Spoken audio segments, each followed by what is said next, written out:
Kaya lahat tayo po tumayo para manalangin. Panginoon, salamat Panginoon sa oportunidad, Panginoon sa oras na ibinigay mo sa bawat isa sa amin, Panginoon. Salamat, Ama, sa dakilang pagmamahal mo na patuloy mo pinagkakalob sa bawat isa sa amin, Panginoon. Dalangin ko, Ama, na patuloy niyo kami samahan sa buong araw na ito, Panginoon. Kaya siyang patuloy agad na mauna sa buhay namin. Hayaan niyo ang bawat salita na aming maririnig, Panginoon, ay mamutawi sa aming isipan, Panginoon, at i-apply namin, Panginoon, sa aming buhay, Panginoon. Hayaan niyo, Panginoon, tulungan niyo kami, Panginoon, unawain ang bawat bagay, Panginoon, na nais niyo, Panginoon, sabihin sa amin, Panginoon. Maraming salamat, Ama. Gamitin niyo ako, Panginoon, para sa inyong mensahe, Panginoon. God, kayo siyang patuloy agad may taas. Kayo, Panginoon, na patuloy agad na nakita sa aking buhay, Panginoon. Hayaan niyo, Panginoon, na mag-work ang inyong mensahe, Panginoon, sa buhay ng bawat isa, Panginoon. Maraming salamat, Ama, sa iyong mataas na papulit pagsamba. In Jesus' name. Amen. Sige, pasok po tayo. So, ay yung Bible. Then, pakaibigan sa ng Bible. So, open po natin yung Bible natin sa John chapter 11. Magbibigyan po tayo dyan ng Bible.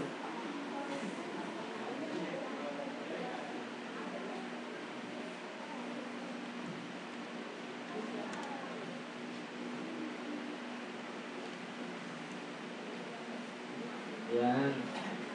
Tayo na po natin. Book of John, chapter 11, verse 1 to 16.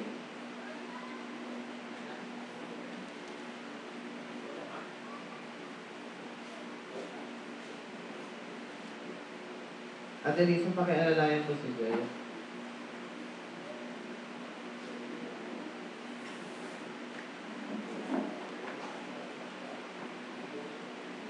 Yan. Sige. Basahin po natin yung buong chapter ng John chapter 11, verse 1 to 16. Basahin ko po yung verse 1, basahin niyo po yung verse 3. Babasahin ko yung verse 1 to 2, basahin niyo po yung verse 3. Salit-salit po tayo. Okay. May isang tao na ang ngalan Lazaro. Nakatira ito sa Betania, kasama ng kanyang mga kapatid na sina Maria at Marta. Si Maria ang nagbuhos ng pabango at nagpunas ng kanyang buhok sa mga paa ng Panginoon. Nagkasakit si Lazaro. Verse 3 kayo po.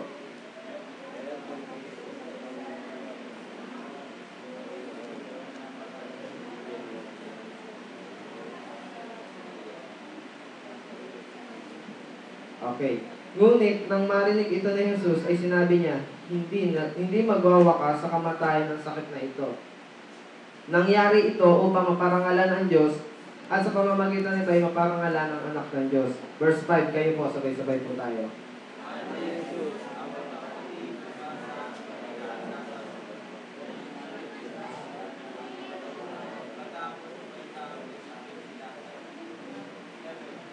Seven.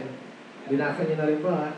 Bago sinabi sa kanyang mga alagad, magbalik tayo sa Judea. Verse 8, Rabbi, sagot ng mga alagad, hindi po ba't kamakailan lamang ay tinangka kayong batuhin ng mga Hudyo?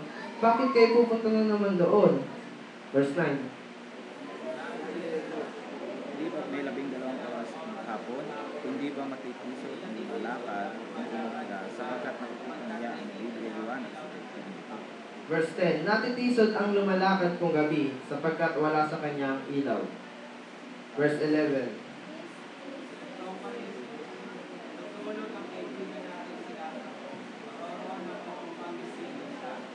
Verse 12, Panginoon, kung gayon po'y gagaling siya. Tugon ng mga alagad. Verse 13.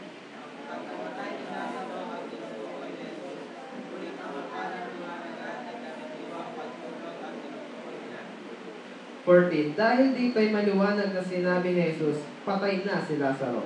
Verse 15.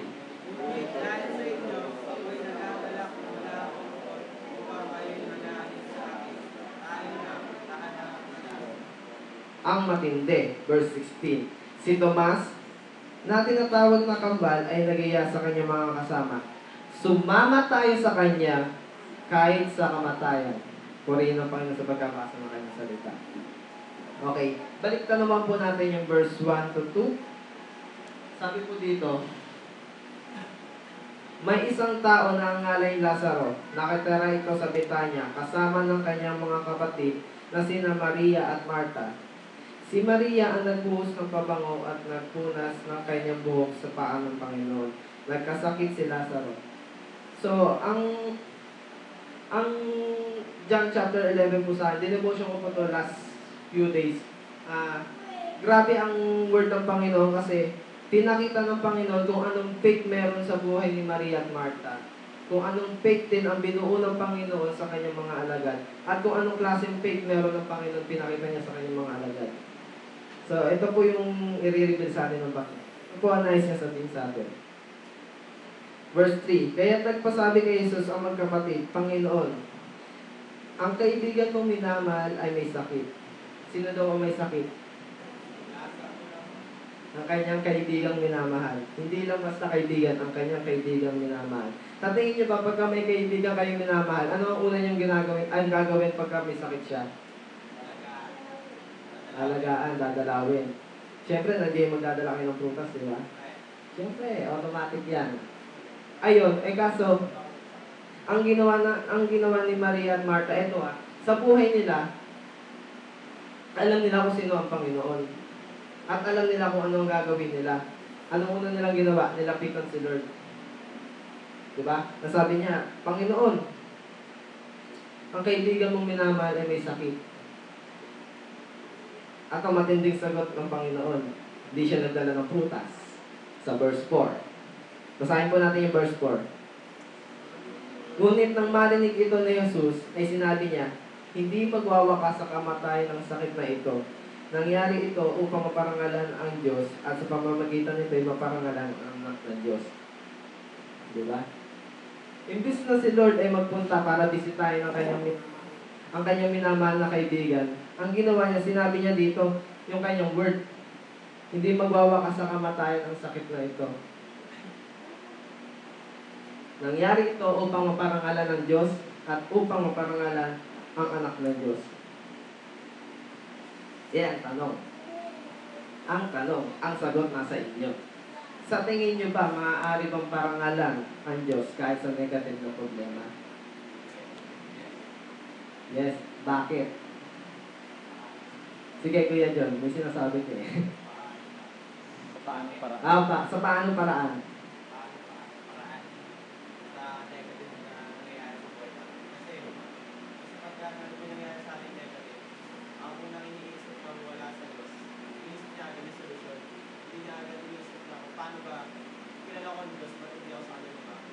Yes, tama.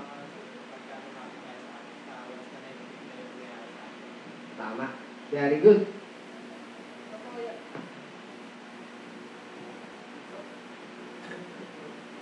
Hello. Totoo na nais ng Panginoon, kaya tayo pinapadaan sa mga ganyang pagsubok para mapangaralan siya, para patuloy tayo lumapit sa Kanya, patuloy tayong dumepende sa Kanya.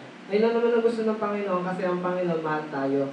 Yes. Siyempre, pag mahal tayo, ayaw ng Panginoon lumalayo tayo. Tama po ba? Amen. Okay. Ang bawat suliranin ay may solusyon. Ang unang solusyon ay pananampalataya sa Diyos. Keep the faith. Diba? Verse 5 to 7. Mahal ni Jesus ang magkakapatid na Marta, Maria, at Lazaro. Gayon may pinaraan pa niya ang 2 araw matapos mabalitaang may sakit si Lazaro. 7. Bago sinabi sa kanyang mga alagad, magbalik tayo sa Judea. Ito medyo controversial. Kasi isipin mo ba naman na alam na ni Lord yung paglapit ni Maria at ni Marta eh. Nakita niya yung puso ng 2 magkapatid para sa kapatid na si Lazaro. Kaso nga lang, bakit hindi ka agad tumugon si Lord? Bakit hinintay pa ni Lord na dumaan ng 2 days? Bakit? Sa tingin niyo, bakit?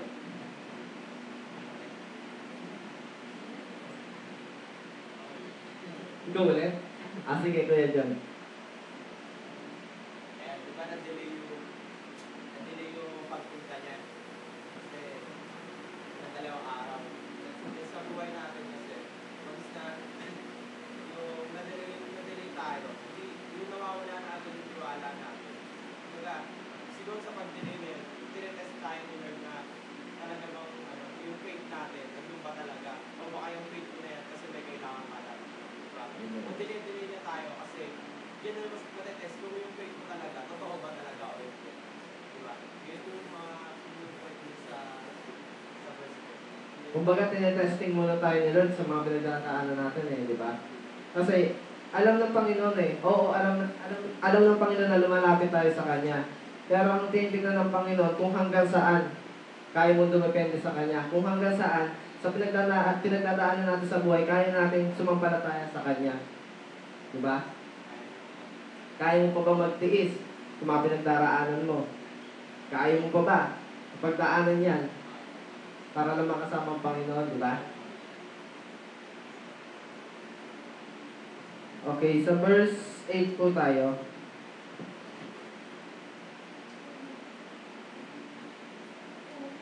Verse 8. Sabi dito, Rabbi, sagot ng alagad, hindi po makailan lamang ay tinangkakayong batuhin ng mga Hudyo. Bakit kayo pupunta ng... Ito yung verse 8 po na to. Alam na po ng Panginoon na mangyayari sa Kanya. Di ba tayo po, pagka may problema tayo sa isang lugar, hindi po tayo basta pupunta doon kasi alam natin mapapahamak tayo. Tama po ba? Di ba? Ang Panginoon ganito. Kasi ang Panginoon gumagawa ng hakbang para ma-build up mismo sa mga alagad niya yung faith. Kung gaano katinding faith ang dapat mabuo sa mga alagad. Kasi, ang sabi dito,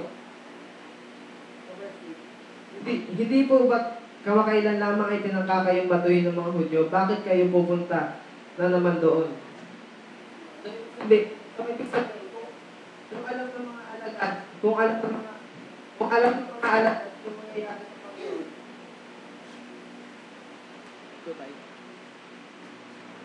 Kung alam ng mga alagad ang mangyayari sa Panginoon, alam ng Panginoon ang mangyayari sa Kanya.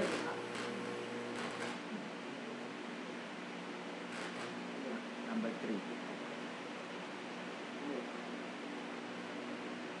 Kung alam ng mga alagad ang mangyayari sa Panginoon, alam din ng Panginoon ang mangyayari sa sarili niya. Kaya hinayaan niya na mangyari yung bagay na yan. Hinayaan niya na magtanong ang mga alagad niya para mismo sa mga alagad niya mabuo yung faith. Tama? Para mismo sa mga alagad niya, alam ang gagawin sa panahon na wala ng Panginoon. Sa panahon na bakit na siya. Okay, sa verse, ano tayo? Ang verse 8 ay great example ng Panginoon sa faith. Kasi ang Panginoon, pag may sinabi, pag may pinangako sa atin ng Panginoon, gagawin niya mismo sa buhay ng bawat isa. Tama? Sa verse 9. Sinabi ni Jesus, hindi ba may 12 oras sa maghapon? Hindi nagpipiso ng lumalakad ng araw, sapagkat nakikita ang ilaw ng salimutan ito. Verse 10, napipiso ng lumalakad ng gabi, sapagkat wala sa kanyang ilaw. Diba kapag kapatid, ikaw ay nasa presensya ng Panginoon?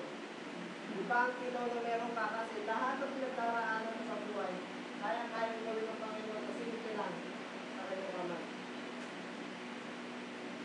12 hours. Start ng umaga, gabi. Mali po. Start ng madaling araw hanggang hating gabi. So, ibig sabihin, kung may pinagdaraanan ang problema, gawin mo na kaagad. Gawin mo na kaagad yung solusyon na maaaring makatulong sa iyo. Unang solusyon, kapatid, pananampalataya sa Panginoon. Kung ano man ang pinagdaraanan natin sa buhay, matuto tayo manalangin sa Panginoon. Ay naman gusto ng Panginoon, matuto tayo lumikit sa Kanya, hindi naman siya lalayo Tayo lang ang lumalayo sa Panginoon sa mga pinagdaraanan natin. Verse 11. Kayo po, basahin po natin yung verse 11.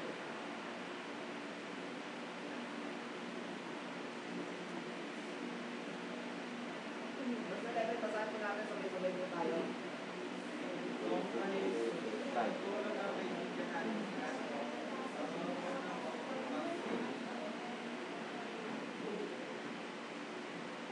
Ito si Lord. Another step. Para magkaroon ng faith ang mga anak niya. Gumawa na naman si Lord ng palitanong step para mabuo faith sa mga anak niya, sa mga alagad niya mismo. Kasi sabi dito, natutulog ang kaibigan natin si Lazaro, paparoon ako upang isingin siya.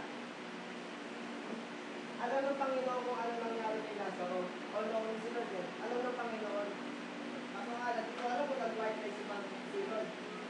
Para nasa ikabubuli ng mga alagad niya. Para lang mabuo yung faith. Kasi ang sabi dito, sa verse 12, sumagot na ang mga alagad niya. Panginoon, kung gayon po, gagaling siya, tugon ng mga alagad. Ang sinabi lang ni Lord, tulog. Ewan ko kung anong pumasok sa isip ng mga alagad, pero ang sinabi ng mga alagad, gagaling siya. Ibig sabihin, kahit sa simple bagay na pinagdaraanan natin, matuto tayo dumaan, kasama natin yung Panginoon. Huwag natin nahayaan na bibitaw tayo sa Panginoon sa pinagdaraanan natin problema. Ang Panginoon sumusunod, ang Panginoon kadigit na natin, hindi siya lalayo sa atin. Magkaroon na tayo ng faith, mga kapatid. Verse 13. Verse 13 and 15. Masahin po natin sabay-sabay. 13. Ang pagkamatay ni Lazaro at tinutukoy ni Jesus. Ay karaniwang pagtulog ang tinutukoy niya.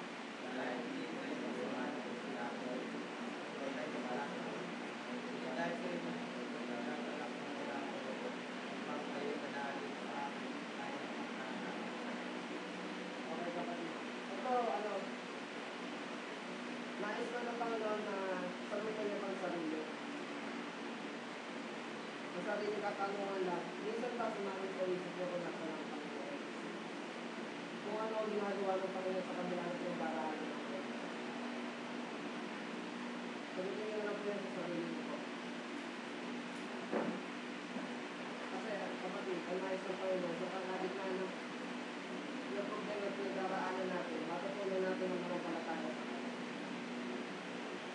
Gusto niyo ba ng magandang buhay? Gusto niyo po? Gusto niyo po ng magandang kinabukasan? Ngayon, gusto natin yan. Pero sagutin niyo muna po sa simpleng tanong. Saan po ba nabubuo ang magandang larawan? Sa camera. Saan nabubuo ang magandang larawan? Nabubuo po yung magandang larawan from negative. Imabuo ko sa dati.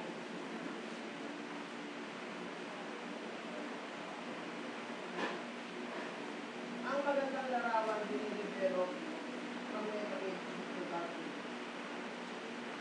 Sa dati pala.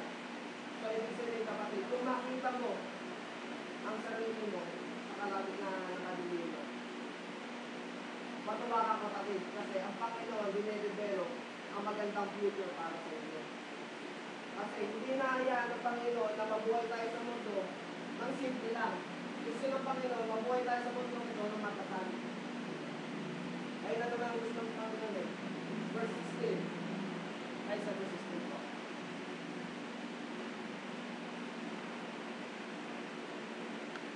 Si Tomas na tinatawag na kapal ay nagaya sa kanyang mga kasama. Sumama tayo sa kanya kahit sa kamatayan. So, ibig sabihin, kapuunan mismo kay Tomas yung faith na nais na mangyari ng Panginoon. So, ang ginawa ni Tomas, nagkitaw siya ng salita. Sumama tayo sa kanya kahit sa kamatayan. Itong verse ko na to, ang magiging dumilo sa aking buhay. Kasi, patay kong patay. Basta ako maglalakbay ng yung pananampalataya. Walang ibang makakatulanis ng pananampalataya ako sa Diyos. Patuloy akong bibigyan. Kapatid, patuloy lang tayong bibigyan sa Panginoon. Alam ng Panginoon ang nais natin. Sigabran ng Panginoon ang nais niya. So, hinilig ko po na lahat tayo tumayo.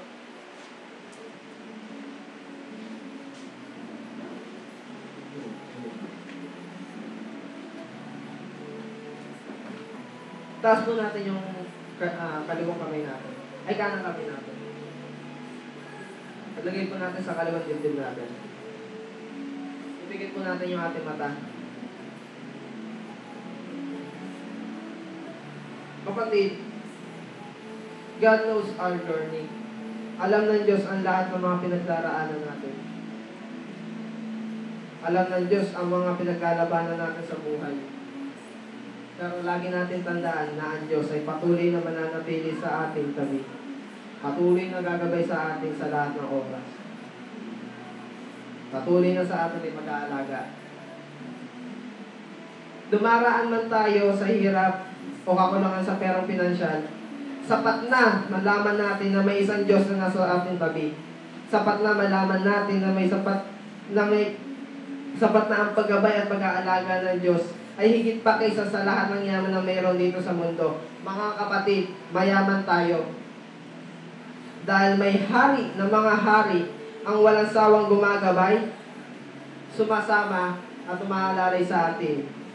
Sa panahon na ikaw mismo ay magkasakit, bumagsak, o manghina,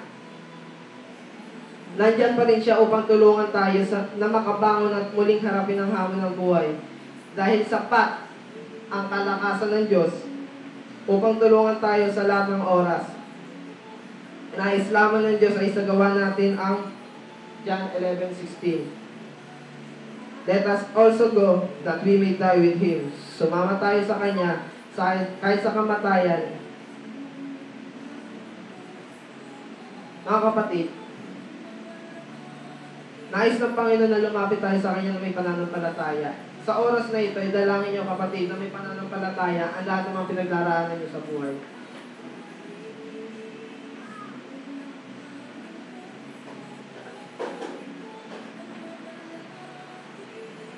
Ikaw ang tatang Panginoon na nag-uusap sa panahon ito, sa oras na ito.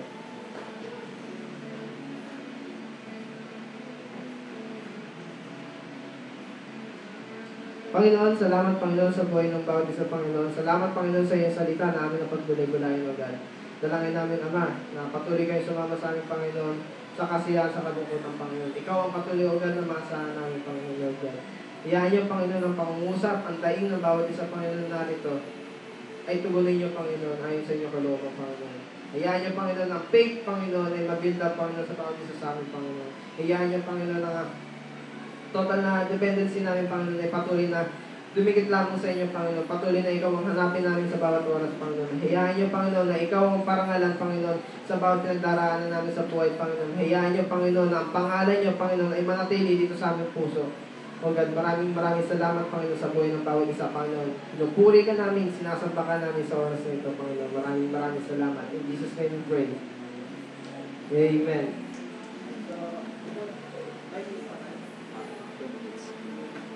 Sa loob ng 2 minuto mag-start na po ang ating celebration. Maraming salamat po.